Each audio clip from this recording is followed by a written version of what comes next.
انا اسمي احمد قرش من حركه المصري الحر. احنا عملنا البتاع ده الصبح، ده فعلا اختراع كويس جدا. هو بيحل تماما مشكله الغاز المسيل للدموع. الفكره ان اللي هم بيرشوه علينا ده حاجه اسمها سي اس ايجنت وسي ان وسي ار، 3 حاجات. اوكي، الثلاث حاجات دول الماده دي بتدوبهم وبتكسرهم قبل ما يوصلوا للجسم. طيب مش مشكله، بتدوبهم وبتكسرهم قبل ما يوصلوا للجسم. تمام. فهي متكونه من حاجات بسيطه جدا، هي بس 5% خميره اللي هي بتاعت العيش، خميره بيره اللي هي بتاعت العيش، و95% ميه تدوبهم.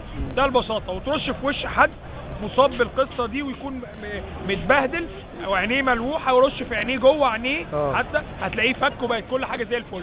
ترشه على الماسك القناع قبل الغاز ده ما يدخل القناع ويوصل تنفسه، هيكون داب وخلص. يعني جربناه دلوقتي. احط كام جرام خميره بيره على اللتر ميه؟ 5%. هي نسبه. يعني ايه 5%؟ 5% 95%.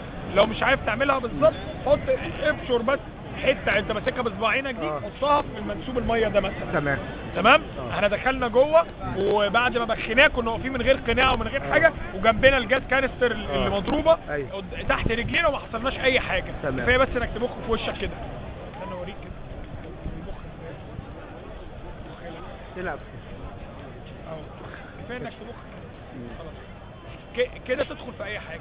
فهي دي المشكله اللي بتخلي الناس تختنق وبتاع، والحمد لله اتحلت. يا ريت الموضوع ده يتنشر وكل اللي عرف الموضوع ده يقولوا لغيره باذن الله.